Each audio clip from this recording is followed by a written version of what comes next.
अगर आपको भी आईआरसीसी से रिक्वेस्ट आई है कि आप भी अपने डॉक्यूमेंट्स सबमिट करवाओ, 3 डॉक्यूमेंट्स आप सभी को पता ही है कौन कौन से हैं, लेकिन उसमें क्या कोई चेंजेस करने हैं या नहीं, तो कैसे करना है, that I will be describing in this video, so watch till the end. तो बहुत सारे स्टूडेंट्स हैं, उनको कई दिनों से आ रहे हैं, ठीक है, आई थिंक जून स्टार्ट होने से पहले ही आ रहे हैं। तो वो 3 चीजें मांगी गई है। First is updated SOP, second is the financials और थर्ड है अपने एजेंट की information. First of all I would be talking about the SOP. तो आपको same as it is SOP नहीं अपडेट करनी होगी, ठीक है, आपको थोड़े से चेंजेस लाने होंगे, क्योंकि कई बार क्या हुआ, काफी स्टूडेंट्स ने आई वुड से अपना जो इनटेक था वो डेफर कर दिया था, ठीक है। तो डेफरमेंट के बाद आपका वो जो पहले वाली एसओपी थी वो वैलिड नहीं रहेगी, उसमें थोड़े से changes according to the dates वो आपको करने होंगे, अकॉर्डिंग टू द इनटेक्स वो आपको करने होंगे। कईयों ने अपना कोर्स भी चेंज किया था तो उन्हें भी अपने चेंजेस लाने होंगे एसओपी में, और कईयों ने पूरे अपना कॉलेज ही चेंज कर लिया था तो डीएलआई चेंज की वजह से उन्हें एसओपी में चेंज करना पड़ेगा। और एसओपी नई आपसे मांगी गई है तो आपके पास ये बहुत बढ़िया मौका है। अगर आपको लगता है कि आपकी एसओपी पहले वाली बढ़िया नहीं थी तो इस बार आप अपनी एसओपी थोड़ी स्ट्रांग और बना सकते हो। तो जो मेन पॉइंट्स हैं दोस आई वुड बी डिस्क्राइबिंग कि आपको क्या क्या चीजें ऐड करनी जरूरी होती हैं इसमें। So please give a like to this video ताकि ये और भी ज्यादा लोगों तक पहुंचे। शेयर कीजिए and please subscribe to my channel so that more of these videos come to you. तो जो पहली चीज है एसओपी में जो आपको ऐड करनी चाहिए वो ये है कि कनाडा ही क्यों, वाई कनाडा, अमेरिका क्यों नहीं आपने चूज किया, या यूके क्यों नहीं चूज किया, ऑस्ट्रेलिया क्यों नहीं चूज किया। तो इस क्वेश्चन का आंसर आपको देना पड़ेगा एसओपी में। सेकंड, कि ये पर्टिकुलर कॉलेज ही आपने क्यों चूज किया, कोई और कॉलेज आपने चूज क्यों नहीं किया। थर्ड, ये स्पेसिफिक कोर्स ही आपने क्यों चूज किया, कोई और कोर्स क्यों नहीं आपने चूज किया। द फोर्थ पॉइंट इज, आपको ये वाला कोर्स जो आपने चूज किया ये इंडिया में अगर अवेलेबल है तो आप उसमें परस्यू क्यों नहीं कर रहे हो। और ये बात आपको बिल्कुल नहीं लिखनी है कि कनाडा में स्टडी सस्ती है, no, it is far more expensive than India. तो आपको ये चीज एक्सप्लेन करनी है कि इंडिया में जब आपको चीपर ऑल्टरनेटिव मिलता है तो आप कनाडा क्यों आना चाहते हो, इसका रीजन आपको बताना होगा। Next point is course relevancy, कि आपकी जो पास्ट स्टडी है और जो पास्ट एक्सपीरियंस है उसके साथ आपका फ्यूचर का जो कोर्स है वो किस तरह से अटैच होंगे, या आपको एक्सप्लेनेशन देनी होगी कि वो किस तरह से आपके फील्ड के साथ रिलेटेड है या रेलेवेंट है। सिक्स थिंग इज कि आपके फ्यूचर प्लान्स क्या हैं, आप जॉब करना चाहते हो या आप बिजनेस करना चाहते हो इंडिया में। जो भी आप करना चाहते हो तो उसको आपको डिटेल में बताना होगा कि अगर आपने जॉब शुरू कर दिया, ठीक है, लाइक एसओपी में शुरुआत में लिख दिया कि हाँ जी मैं जॉब करना चाहता हूँ, तो आपका वो कंप्लीट जॉब के रिलेटेड ही हो। ये नहीं कि पहले जॉब के बारे में लिख दिया फिर आप लिख रहे हो कि मैं बाद में बिजनेस कर लूंगा, नहीं, that is not going to be good. So what I would recommend कि अगर आप जॉब करना चाहते हो तो फिर आप कुछ कंपनीज को आउटलाइन कर सकते हो कि ये कंपनीज में मैं काम कर सकता हूं और उनमें इतना पैकेज मुझे मिल सकता है ये कनाडा में कोर्स करने के बाद। और अगर आप बिजनेस का कह रहे हो कि मैं बिजनेस करूंगा तो उसके बारे में थोड़ी सी डिटेल आप दे सकते हो कि किस तरह के बिजनेस आप करना चाहते हो, उसके लिए आपने रिसर्च कहाँ से की है, कोई अगर बिजनेस प्लान है थोड़ा सा माइंड में तो आप उसे भी इंक्लूड कर सकते हो। And the last thing is financials, आप अपनी स्टडी को फंड कैसे करोगे, स्पेसिफिकली फर्स्ट ईयर के बाद, क्योंकि फर्स्ट ईयर की फीस ज्यादातर हमने भरी होती है और फर्स्ट ईयर के हमारे पास जीआईसी भी होती है, तो लिविंग एक्सपेंसेस की भी हमें कोई प्रॉब्लम नहीं है।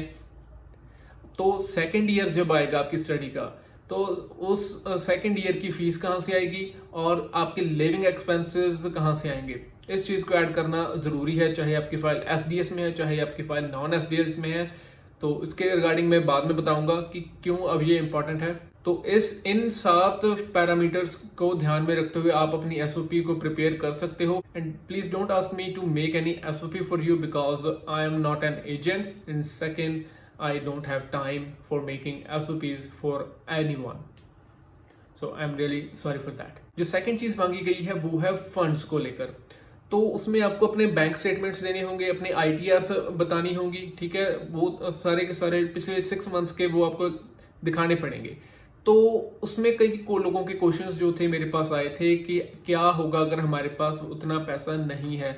तो आप ये कह सकते हो कि फर्स्ट ईयर की हमारे पास जीआईसी है और फर्स्ट ईयर की फीस ऑलरेडी पेड है, और जो बाकी के फंड्स हैं वो हमें कोई भी एक्स पर्सन दे देगा क्योंकि हमने उसे पैसे उधार दिए हुए हैं और वो 3-4 मंथ में लौटा देगा।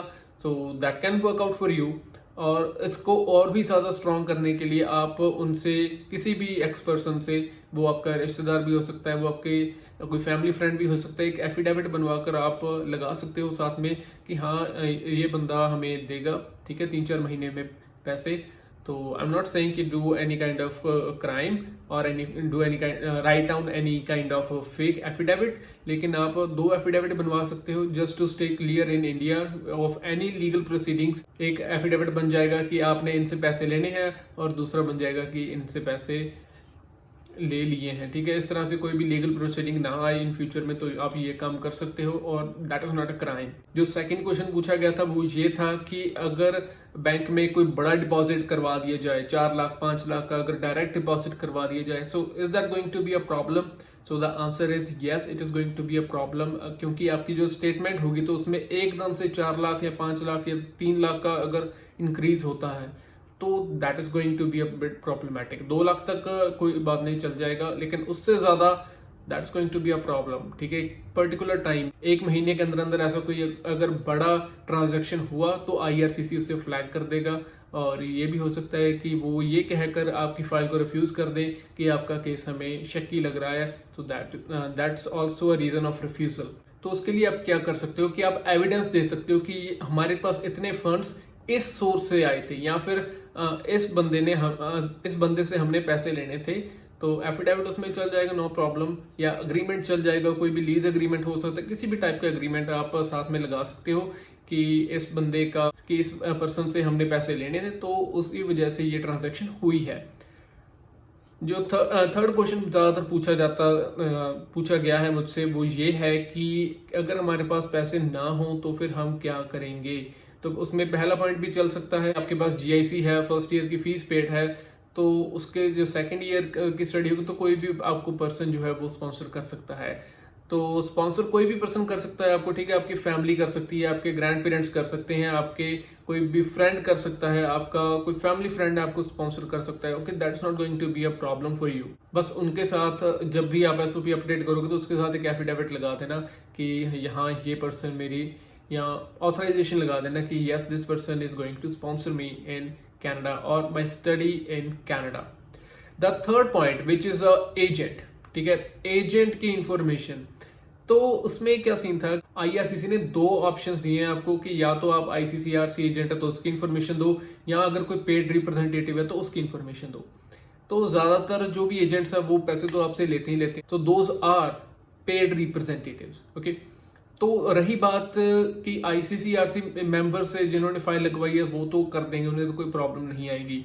एक बात मैं आपको बता दूं, कनाडा गवर्नमेंट सिर्फ ICCRC मेंबर्स को ऑफिशियल मानता है, या फिर जो लॉयर्स हैं कनाडा में और क्वेबेक में उनको ऑफिशियल मानता है, कि ऑफिशियल कैपेसिटी देता है कि हाँ ये पर्सन फाइल से लगा सकते हैं।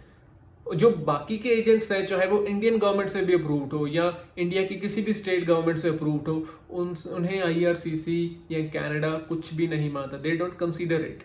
सो जो लोकल एजेंट्स होंगे वो कभी भी वो दोनों डॉक्यूमेंट्स में से कोई भी फिल आउट नहीं करेंगे, वो कह देंगे हाँ जी इसे बस इग्नोर कर दो, इसकी हमें कोई भी ज़रूरत नहीं है, और ये कह देंगे कि हम तो जी पेड रिप्रेजेंटेटिव नहीं है ऑन पेपर, लेकिन in reality they would be charging you a hefty amount that can range from 5,000 to even 50,000 and even in some cases more than 1 lakh rupees. So now I'm going to tell you what is a financial plan. अगर आपने IRCC के webinars देखे होंगे जो कि अक्टूबर और सितंबर और नवंबर months में हुए थे, तो उन वेबिनार्स में ये स्पेसिफिकली कहा गया था कि आपको फाइनेंशियल प्लान इंक्लूड करना होगा फर्स्ट ईयर स्टडी के बाद का।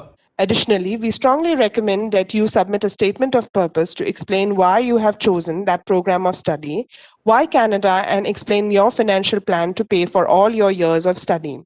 Note that if you're unable to submit a required document, for example, upfront medicals, your application will be moved to the non-SDS stream. अगर आप उसे सुनना चाहते हो तो लिंक मैंने डिस्क्रिप्शन में दे दिया है ऑलरेडी। बेसिकली इसमें क्या होगा, फाइनेंशियल प्लान में आपको ये चीज बतानी होगी कि फर्स्ट ईयर की तो आपके पास GIC है, उन्हें भी पता है, कनाडा को पता है, और फी भी आपने पे की हुई है। सेकंड ईयर का क्या, जिनके कोर्सेज सेकंड ईयर 2 साल या उससे ज्यादा के हैं तो उनका क्या होगा, तो उन्हें सेकेंड ईयर के जो फंड्स हैं वो शो करने पड़ेंगे, ठीक है, या फिर एक प्लान बताना होगा कि हमारे पास इतना कैश फ्लो है, ठीक है, कि हमें एक साल में प्रॉफिट इतने का हो रहा है, तो उस पैसे से मैं अपनी स्टडी को फंड कर सकता हूँ। तो और उस पैसे को आप कई डिफरेंट सोर्सेज से शो कर सकते हो। अगर आपकी रेंटल इनकम है तो वो भी चलेगा, एग्रीकल्चरल इनकम है वो भी चलेगा, कोई भी किसी भी तरह की पैसिव इनकम हो, वैलिड पैसिव इनकम हो तो वो भी चल जाएगा। और अगर आपके पेरेंट्स के पास या आपके जो भी आपको स्पॉन्सर कर रहा है उनका कैश फ्लो बढ़िया है, सो दैट वुड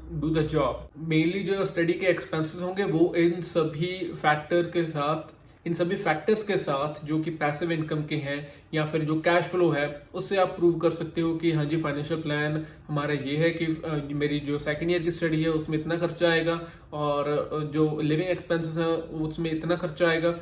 तो ये जो होगा 20,000 या $30,000 का जो खर्चा होगा तो वो मुझे यहाँ से इनकम आ जाएगी या फिर यहाँ से मैं अरेंज कर सकता हूँ, अपने पेरेंट्स से अरेंज कर सकता हूँ, अपने स्पॉन्सर से अरेंज कर सकता हूँ। तो वो चीज़ को आपको इंक्लूड करना होगा।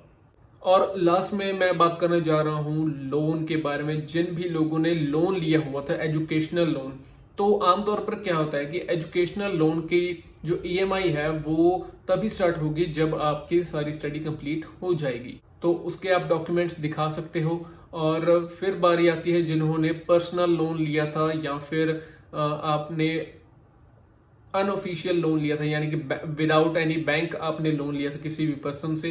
आई am really sorry, I don't have info for that because first of all I am not an agent and second I am not a financial adviser. So अपने बैंकर से बात करो या फिर अपने सीए से बात करो, उनसे बात करो जिनसे आपने लोन लिया है और उनसे रिटर्न में ले लो कि हाँ इतने पैसे का लोन है, तो they would be funding your study, that would do the job. So that's all for right now guys. So I hope that you like this video. कोई भी और डाउट हुआ, कोई भी क्वेश्चन हुआ, so please put in the comments and I'll address to that. So that's all for right now. Thank you.